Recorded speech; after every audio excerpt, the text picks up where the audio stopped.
మీ journalist Mallik వీక్షకులకు స్వాగతం సుస్వాగతం. మనం గతంలో ఆంధ్రప్రదేశ్ ప్రభుత్వంలోని వివిధ శాఖల గురించి, వాటి పనితీరు గురించి గణాంకాలతో సహా మనం తెలుసుకోగలిగాం. ప్రస్తుతం ఆంధ్రప్రదేశ్లోని దేవాదాయ శాఖ గురించి మనం తెలుసుకోబోతున్నాం. దేవాదాయ శాఖ అత్యంత పవిత్రమైన శాఖగా ప్రజలు భావిస్తారు. అంతేకాదు, ఆ దేవాదాయ శాఖలో పనిచేసే ప్రతి ఉద్యోగి, మరి అక్కడ పనిచేసే అర్చకులు ఎంతో అదృష్టవంతులుగా భావించడం మనం జరుగుతుంది. అయితే అలాంటి దేవాదాయ శాఖలో ఉద్యోగుల కష్టనష్టాలు, అలాగనే అర్చకుల కష్టనష్టాలు గురించి కూడా మనం తెలుసుకోబోతున్నాం.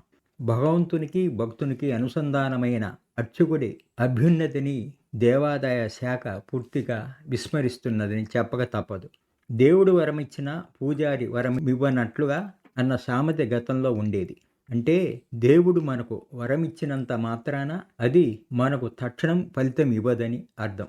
ఈ వరాన్ని భక్తుని వరకు తీసుకుపోవడానికి పూజారి అవసరం ఎంతో ఉంటుంది. ఈ రీతిలోనే దేవాదాయ శాఖకు రాష్ట్ర ప్రభుత్వం విడుదల చేసే ఎన్నో ఉత్తర్వులు అమలు కావాలంటే దేవాదాయ శాఖ అధికారుల చొరవ అవసరమై ఉంది.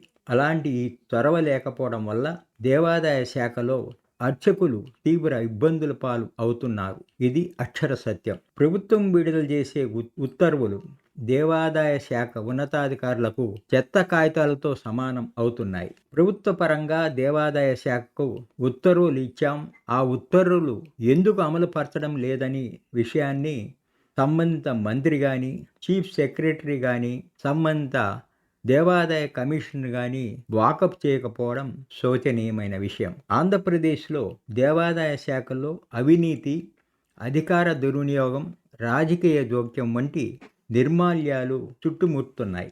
దేవాదాయ శాఖ ఉన్నతాధికారుల ఐడీలతో కొందరు దేవాదాయ శాఖ సిబ్బంది దేవాదాయ శాఖ వెబ్సైట్లోకి వెళ్ళి అనర్హులకు ప్రమోషన్లు, బదిలీలు వంటివి చేయడం, ఈ విషయం ఆలస్యంగా గమనించడంతో ఆ సిబ్బందిపై అధికారులు సస్పెన్షన్ వేటు వేయడం ఇటీవల జరిగింది. వివిధ ప్రభుత్వ శాఖలకు ప్రతి ఏడాది ఆర్థిక సంవత్సరంలో ఆడిట్ జరగడం సర్వసాధారణం. కానీ దేవాదాయ శాఖ పరిధిలో ఏ దేవాదాయ శాఖ కార్యాలయంలో ఆడిట్ జరగకపోవడం కూడా ఇక్కడ సర్వసాధారణమే అవుతున్నది. దేవాదాయ శాఖ భూములపై లీజులు అత్యంత తక్కువతో రాజకీయ పలుకుబడి ఉన్నవారికి ఇవ్వడం, దాన్ని వారి ఇష్టానుసారంగా లీజు కాలపరిమితి పెంచడం వంటివి జరుగుతున్నాయి. ఉన్నతాధికారులకు చేతులు తడిపితే చాలు, ఏ బదిలీ అయినా, ఏ ప్రమోషన్ అయినా క్షణాల్లో ఇక్కడ జరిగిపోతుంటాయి. ఈ శాఖలో అవినీతి చేస్తే, అది బయటపడితే కేవలం కొద్ది కాలం సస్పెన్షన్ చేయడం, ఆ అవినీతి సొమ్మును వారి జీతంలో నెల నెల విడతల వారీగా పట్టుకోవడం ఈ శాఖలో అవినీతి పరులకు కల్పవృక్షంగా మారింది. అదే ఈవోను 3 నెలలు తిరక్క ముందే మరో ప్రాంతానికి బదిలీ చేసే పరిస్థితి కూడా ఈ శాఖలోనే ఏర్పడుతున్నది. దేవాదాయ శాఖలోని దేవాలయ ఆదాయాన్ని దుర్వినియోగం చేసి కేసులు వందల సంఖ్యలో ఉన్నట్లు మనకు గణాంకాలు వెల్లడి చేస్తున్నాయి. ఈ కేసులు ఏళ్లకు ఏళ్ళు గడుస్తున్నా కేసులు పరిష్కారం కాని పరిస్థితి ఇక్కడే నెలకొని ఉంది. దేవాదాయ శాఖలో క్రింది స్థాయి ఉద్యోగికి వారు కోరినంత ముట్ట చెప్తే చకచక దర్శనాలు, ప్రసాదాలు, ఇంకా అవసరమనిపిస్తే అర్చకులచే ఆశీర్వచనాలు కూడా శేషభస్యాలతో బహుకరించడం కూడా జరుగుతుంటుంది. అంతేకాదు, దేవాలయ ఈవో అటెండర్లకు మంచి సుప్రీం పవర్ ఉంటుంది. వారు ఆలయానికి వచ్చే భక్తులకు పైసా ఖర్చు లేకుండా ఏ సేవలైనా అవలీలగా చేయడం జరుగుతుంది. అంతేకాదు, దేవాదాయ శాఖకు చెందిన కొన్ని దేవాలయాల్లో ఆలయ ప్రధాన అర్చకులు వారు ఆడిందే ఆటగా, పాడిందే పాటగా మారింది. ఈవోలు ఈ ప్రధాన అర్చకుల కనుసన్నల్లో మెరగాల్సిన పరిస్థితి ఏర్పడుతున్నది. ఆలయం పెత్తనమంతా ఈ ప్రధాన అర్చకునిదే అవుతున్నది. కొన్ని ప్రాంతాల్లో నోరు మెదపని ఈవోలు దేవాదాయ శాఖలో ఇప్పుడు రాణించలేని పరిస్థితి ఏర్పడింది. ఈ శాఖలో ప్రోటోకాల్ ప్రకారం దేవాదాయ శాఖ ఇన్స్పెక్టర్ నుంచి అసిస్టెంట్ కమిషనర్, ఆపై అధికారులు తనిఖీ కొరకో లేదో వారి స్వంత పనుల కోసమో ఆ ఊరు వచ్చి వారి దేవాలయానికి వచ్చినా వారికి కావలసిన అన్ని రకాల సపర్యాలు ఆలయ ఈవోనే చేయాల్సి ఉంటుంది. అంతేకాదు వారి కారుకు అయ్యే డీజిల్ ఖర్చు నుంచి సర్వం వారే భరించాల్సిన పరిస్థితి అనాదిగా ఆచారంగా మారింది. అంతేకాదు ప్రతి దేవాలయంలో బ్రహ్మోత్సవాలు జరుగుతుంటాయి. ఈ బ్రహ్మోత్సవాలకు అయ్యే ఖర్చులకు బడ్జెట్ను ఏసీ స్థాయి అధికారి నుండి ఆమోదం పొందాలి. దానికి ఎంతో కొంత పైకం ఆయా అధికారికో ఆ కార్యాలయ సిబ్బందికో ముట్ట చెబితే గాని బ్రహ్మోత్సవాల బడ్జెట్ ఆమోదం పొందదు. ఆ ఆమోదం పొందకపోతే వారు ఎలాంటి ఖర్చు చేయడానికి వీల్లేని పరిస్థితి ఏర్పడుతుంది. అవినీతిని చేయమని ప్రోత్సహిస్తున్నది దేవాదాయ శాఖ అధికారులనేది నగ్న సత్యంగా మారింది. ఇలాంటి శాఖ గురించి మనం ఇంకా విపులంగా గణాంకాలతో తెలుసుకుందాం. రాష్ట్ర వ్యాప్తంగా దేవాదాయ శాఖ కింద 46,000కు పైగా దేవాలయ శాఖ పరిధిలో ఉన్నాయి. ఇవి ఏబీసీ కేటగిరీలుగా వివరించబడ్డాయి. 25 లక్షలకు పైగా ఆదాయం లభించే దేవాలయాలు 180 ఉండగా ఇవన్నీ కూడా ఏ కేటగిరీ కింద ఉన్నాయి. 2 లక్షల నుంచి 25 లక్షల మధ్య ఆదాయం లభించే దేవాలయాలు 4,000కు పైగా ఉండగా ఇవన్నీ కూడా బి కేటగిరీకి చెందినవి ఉన్నాయి. ఇక 2 లక్షల లోపల ఆదాయం లభించే దేవాలయాలు 42,000 ఉండగా వాటినన్నీ సి కేటగిరీ కింద చేర్చడం జరిగింది. రాష్ట్ర వ్యాప్తంగా దేవాదాయ శాఖ దేవాలయాల్లో 1,683 మంది అర్చకులు శాశ్వత ఉద్యోగులు ఉన్నారు. వీరికి నెలకు 10,000 రూపాయల నుండి 15,000 రూపాయలను 2024 ఆగస్టు నుండి పెంచడం జరిగింది. గ్రాట్యుటీ పరిమితిని 8 లక్షల వరకు ఇవ్వబడుతున్నది. అర్చక ఉద్యోగుల సంక్షేమ నిధి ద్వారా నూతన గృహ నిర్మాణానికి 2 లక్షల రూపాయలు గ్రాంటు, మరో 2.5 లక్షల రూపాయలు రుణంగాను మొత్తం 5 లక్షల రూపాయలు ఇవ్వడం జరుగుతున్నది. గృహ మరమ్మతుల కొరకు 2 లక్షలు కాగా 1 లక్ష గ్రాంటు, మరో 1 లక్ష రుణంగాను ఇవ్వబడుతున్నది.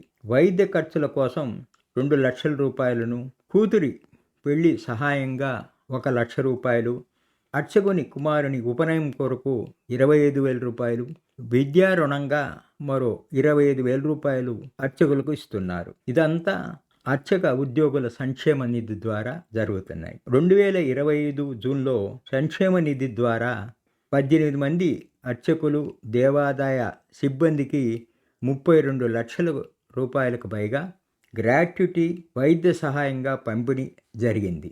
రాష్ట్ర వ్యాప్తంగా వేదం చదువుతున్న 590 నిరుద్యోగ యువతకు నెలకు 3,000 రూపాయల చొప్పున భృతి ఇస్తున్నారు.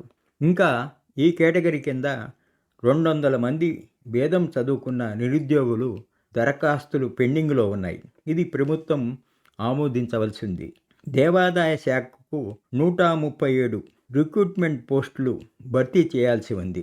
వీటిలో 6 డిప్యూటీ కమిషనర్ పోస్టులు, 5 అసిస్టెంట్ కమిషనర్ పోస్టులు, 6 గ్రేడ్ 1 కార్యనిర్వహణాధికారి పోస్టులు, 104 గ్రేడ్ 3 కార్యనిర్వహణాధికారి పోస్టులు, 16 జూనియర్ అసిస్టెంట్ పోస్టులు ఇప్పటివరకు ఖాళీగా ఉన్నాయి.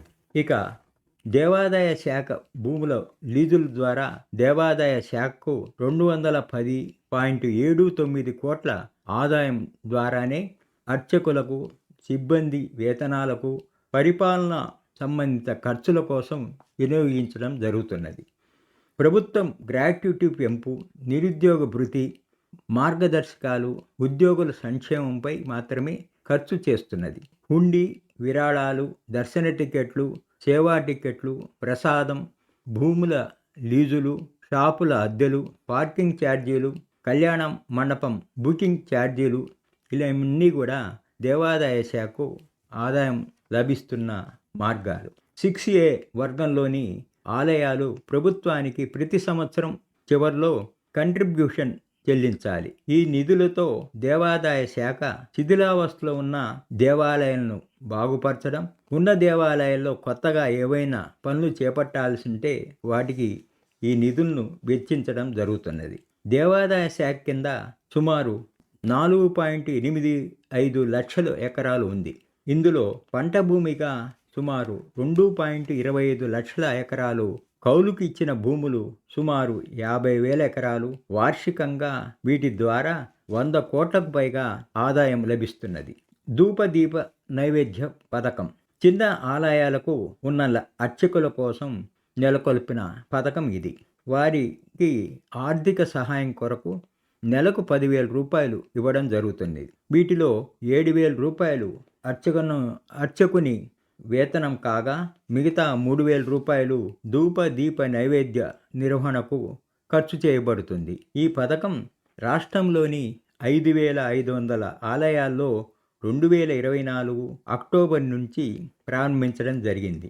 భూముల అక్రమ లీజింగ్ ఆక్రమణలు ఎక్కువగా దేవాదాయ శాఖలో ఉన్నాయి. సమగ్ర సర్వే డిజిటలైజేషన్ ఉన్నప్పటికీ దుర్గగుడి ఆలయ భూములు కారు చౌకగా 50 సంవత్సరాల పాటు సాధారణ రేట్లకు లీజుకు ఇవ్వబడాయనే గొడవలు ఉన్నాయి. ఈ భూముల సమాచారాన్ని 30 నుండి 45 రోజుల్లోపు బి అడంగల్లో సక్రమంగా నమోదు చేయాలి మరియు లీజు ప్రక్రియ పబ్లిక్ వేలంతోనే నిర్వహించాల్సి ఉంది. కానీ అలా ఎక్కడా జరగని పరిస్థితి ఏర్పడింది. దీనిపై కొత్తగా ప్రభుత్వం 2025 జూన్లో గవర్నర్ ఆర్డినెన్స్ను కూడా జారీ చేయడం జరిగింది. దీని ప్రకారం ఈ లీజులు ఎగ్గొట్టిన ఆక్రమించుకున్న వారిపై 5 ఏళ్ల జైలు శిక్ష మరియు ₹1,00,000 జరిమానా విధించాల్సి ఉంది. కానీ ఈ ఉత్తర్వులు ఇంతవరకు కూడా అమలు పరచడం లేదు. ఈఓ కమిషనర్ స్థాయి అధికారులు ఆలయ నిధులను మళ్లించడం, ఫిక్స్డ్ డిపాజిట్లను వేరే మార్గంలో అక్రమ ప్రయోజనాలు పొందడం వంటి ఆరోపణలు ఉన్న వాటిని పట్టించుకోని పరిస్థితి ఈ శాఖకు చెందే ఉంది. అలాగనే 2001లో ఎన్ వీర్రాజు వర్సెస్ కమిషనర్ ఎండోమెంట్ పై ఏసీపీ ఆరోపణలు హైకోర్టులో విచారణ జరిగినా ఇంతవరకు ఏ చర్య జరగలేదు. కె శోభారాణి జూనియర్ అసిస్టెంట్గా ఉన్న ఆమెపై క్రమశిక్షణా చర్యలు తీసుకొనుటకు విచారణ జరిగింది. కానీ సస్పెన్షన్ జరిగిన పూర్తిస్థాయి చర్యలు జరగలేదు. 2017లో రీజనల్ జాయింట్ కమిషనర్ ఆజాద్పై ఏసీబీ 100 కోట్ల ఆస్తులు ఆర్జించినట్లు అభియోగంతో కేసు హైకోర్టులో నమోదు చేయబడం జరిగింది. ఇప్పటికీ తుది తీర్పు వెలువడలేని పరిస్థితి ఏర్పడింది. అలాగే ఎన్ వీర్రాజు వంటి ఉద్యోగులు లెక్కలో లేని ఆస్తులు సేకరించినట్టు కేసులు ఉన్నా అతనిపై కూడా ఎలాంటి చర్య తీసుకోలేదు. ఆయా ఉద్యోగుల పట్ల ఇప్పటికీ చర్యలు తీసుకోకపోవడంతో హైకోర్టులో కేసులు ఇంకా జరుగుతూనే ఉన్నాయి. భారత రాజ్యాంగం ప్రకారం అర్చక మేనేజ్మెంటు గురించి తెలుపబడిన ప్రకారం కాకినాడలో జేసీ 2025 జనవరిలో ఆలయాల కార్యనిర్వహణాధికారిక స్థానంలో అర్చకులకు నిర్వహణ బాధ్యతను చేపట్టవలసిందిగా ఆయన ఉత్తర్వులు ఇచ్చినా ఇప్పటికీ అనేక చోట్ల ఇంకా ఆ నిర్వహణ పూర్తి కాని పరిస్థితి ఈ శాఖలో ఏర్పడింది. కోర్టు నుంచి వచ్చిన తీర్పులు అమలు కాని పరిస్థితి ఈ దేవాదాయ శాఖలోనే నెలకొని ఉంది. అహోబిళం ఆలయ నిర్మాణం న్యాయ తీర్పు ఈవోలు నియమించడంపై హైకోర్టు 2022లో రాజ్యాంగానికి వ్యతిరేకం అని తీర్పు వచ్చిన ఎస్సీ కూడా 2023లో తీర్పును బలపరిచినా ఇప్పటికీ ఎలాంటి చర్య తీసుకోబడలేదు. కోర్టు కేసులు విచారణలు భూములు ఆక్రమణ అనధికార లీజులపై చిత్తూరు విజయవాడ వంటి ప్రాంతాల్లో కోర్టు ఆదేశాలు ఉన్నా తత్ఫలితాలు ఇవ్వలేకపోతున్నాయి. తక్షణ పరిష్కార మార్గాలు దేవాదాయ శాఖలో నిర్వహించాలంటే భూముల పూర్తి డిజిటలైజేషన్ మరియు బహిరంగ లీజు పద్ధతిని అనుసరించడం, అక్రమాలకు అవకాశం లేకుండా చేయడం జరగాలి. కమిషన్ స్థాయి విజిలెన్స్ మరియు ఏసీబీ ఆడిట్ ఇంటర్నల్గా జరగడం, ప్రతి 6 నెలలకు శాశ్వత ఆర్థిక సంబంధిత ఆడిట్, ఉన్న ఖాళీలను భర్తీ చేయడం, విజిలెన్స్ ఆడిట్ పెంచడం, జీతాలు వర్సెస్ ఆదాయంలో 30% మించకుండా చూడాల్సిన బాధ్యత దేవాదాయ శాఖ అధికారులపై ఉంది. ఖచ్చితమైన క్రమశిక్షణా చర్యలు, ఏసీబీ కేసులు, లెక్కలో లేని ఆస్తులు, ఉన్న ఉద్యోగులకు తక్షణమే సస్పెన్షన్ చేసే విధానాన్ని దేవాదాయ శాఖ అమలుపరచాల్సిన అవసరం ఉంది. సిబ్బందికి నైతిక విలువలు, రెవెన్యూ మేనేజ్మెంటు, భక్తులకు నమ్మకమైన విధానాన్ని అనుసరించేలా తగిన శిక్షణ వంటివి దేవాదాయ శాఖ ఇవ్వాల్సి ఉంది. దేవాలయానికి వచ్చే భక్తులు సిబ్బంది గమనిస్తున్నారని వారు ఫిర్యాదు చేస్తే తమ ఉద్యోగాలు పోతాయన్న భయం వారికి కల్పించాల్సిన పరిస్థితి ఉంది. ప్రస్తుత ప్రభుత్వం సమీక్ష కమిటీలు, తరచు విజిలెన్స్ దాడులు, డిజిటలైజేషన్ సవరణలు కొరకు ముందడుగు అనే కార్యక్రమాన్ని చేపట్టారు. భూముల ఆక్రమణ, లీజులు, అక్రమ ఆక్రమణదారుల సమస్యలు ముఖ్య సమస్యలుగా ఈ శాఖలో పరిణమించింది. ఉద్యోగులు సర్వీసులో ఉండగా ఆదాయానికి మించిన ఆస్తులు ఉంటే వారిపై కఠిన చర్యలు తీసుకోవాల్సిన అవసరం ఉంది. డిజిటలైజేషన్, విజిలెన్స్, క్రమశిక్షణా రాహిత్యం, పరిపాలనా సంబంధిత ఆధ్యాత్మిక సవరణలు ఎప్పటికప్పుడు చేపట్టాలి. దేవాదాయ శాఖలో జరుగుతున్న ప్రధాన లోపాలు: భూములు అక్రమ కబ్జా. దేవాలయానికి చెందిన వేల ఎకరాల భూములు అక్రమంగా ఇతరుల చేతుల్లో ఉన్నాయి. ఆ భూములపై పట్టా హక్కులు లేకపోవడం, పాత రికార్డులు లేకపోవడం వల్ల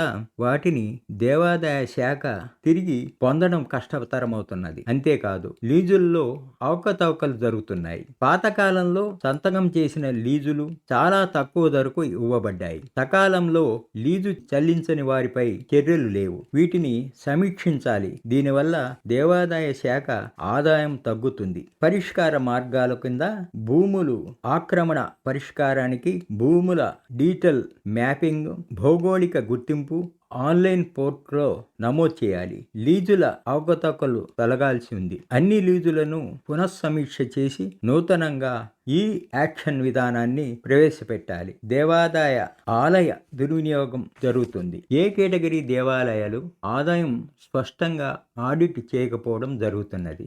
భక్తుల హుండీ ఆదాయం వినియోగంలో పారదర్శకత లేకపోవడం ప్రస్తుతం జరుగుతున్న విషయం. దేవాదాయ శాఖలో సిబ్బంది కొరత ఉంది. బహుళ దేవాలయాల్లో ఈవోలు, అడ్మిన్ సిబ్బంది, గుమాస్తాలు లేకపోవడం చాలా కొరతగా ఉంది. ఆధునిక సాంకేతిక వినియోగం తక్కువగా ఉండడం, పనితీరు నెమ్మదిగా ఉండడం జరుగుతున్నది. ఆదాయ వినియోగ లోపాలు లేకుండా ఉండాలంటే ఉండి ఆదాయం పారదర్శకంగా ఆడిట్లకు లోబడి ఖర్చు చేయాలి. సిబ్బంది కొరత, ఖాళీ పోస్టులను భర్తీ చేసి ఐటీ ఆధారిత ఆధునీకరణ చేయాల్సి ఉంది. భూములపై ప్రస్తుతం వివిధ కోర్టుల్లో 6,000కు పైగా కేసులు జరుగుతున్నాయి. అర్చకుల వేతనం నియామకాలపై మరో 100 కేసులు హైకోర్టులోను, ట్రిబ్యునల్లోనూ ఉన్నాయి. ధార్మిక పరమైన కేసులు పిల్గా హైకోర్టులో 10 నుంచి 20 కేసులు ప్రజల నుండి దాఖలు చేయబడ్డాయి.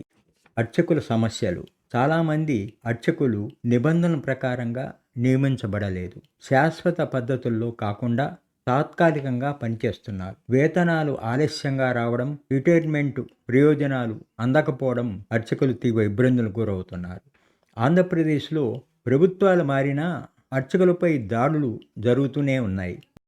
చైర్మన్ లేదా ధర్మకర్తల్లో కానీ అర్చకులు తమ బానిసలుగానో లేదా తాము పోషిస్తున్న వారిగా భావిస్తున్నారు. అర్చకులు తమ 4 వేళ్ళు నోట్లోకి అందకపోయినా కనీసం వారి ఆత్మగౌరవం కోసం తపన పడుతుంటే ఆ వారికి ఆత్మగౌరవం కూడా దక్కని పరిస్థితుల్లో నేడు అర్చకులు ఉన్నారు. ప్రభుత్వ పాలకులు అర్చకులపై దాడులకు జరిపిన వారిపై ఎలాంటి చర్య తీసుకోవడం లేదని అర్చకులు మనోవేదనకు గురవుతున్నారు. ఇప్పటికైనా ప్రభుత్వ పాలకులు ఈ అర్చకుల దాడులపై చర్యలు తీసుకోకపోతే భవిష్యత్తులో దేవాదాయ శాఖకు చెందిన ఆలయాల్లో అర్చకులుగా పనిచేయడానికి ఆసక్తి చూపని పరిస్థితి రాగలదని గుర్తించాల్సిన అవసరం ఎంతైనా ఉంది. అంతేకాదు, అర్చకులపై దాడులు జరగకుండా ఉండాలంటే భద్రత అనేది కల్పించాల్సిన అవసరం ఎంతైనా ఉంది. అమలు కాని ఉత్తర్వులు: అర్చకులపై ముఖ ఆధారిత హాజరు విధానం తప్పనిసరిగా అమలు చేయాలని రీజనల్ కమిషన్ ఉత్తర్వులు స్పష్టం చేశారు. కానీ తక్షణమే అది రద్దు చేయబడింది. అంతేకాదు, GO number 224 section 13A endowment చట్టం ప్రకారము 2024 అక్టోబర్లో ఇచ్చిన ఉత్తర్వులు అనేక ఆలయాల్లో పనిచేస్తున్న వేద ఆగమ సాంప్రదాయాలకు అధికారుల సంతకం నిరోధించేలా ఉత్తర్వులు ఇచ్చారు. కానీ ఇవి ఇప్పటికీ అమలుపరచని పరిస్థితి దేవాదాయ శాఖలో నెలకొనుంది. ఇలాంటి దైన్య పరిస్థితిలో దేవాదాయ శాఖ ఉందని చెప్పడానికి చాలా ఇబ్బంది పడే పరిస్థితి ఏర్పడింది. ఈ శాఖను పూర్తి స్థాయిలో ప్రక్షాళన చేయాల్సిన అవసరం ఎంతైనా ఉంది. ఈ వీడియోపై మీ అమూల్య అభిప్రాయాలు కామెంట్ బాక్స్లో తెలపండి. లైక్ చేయండి. కొత్తవారు సబ్స్క్రైబ్ చేసి నన్ను ప్రోత్సహించవలసిందిగా కోరుతున్నా. మరో మీకు ఇంట్రెస్ట్ అయిన అంశంతో మీ ముందుకు వస్తాను. మీ జర్నలిస్ట్ మల్లిక్. ధన్యవాదాలు.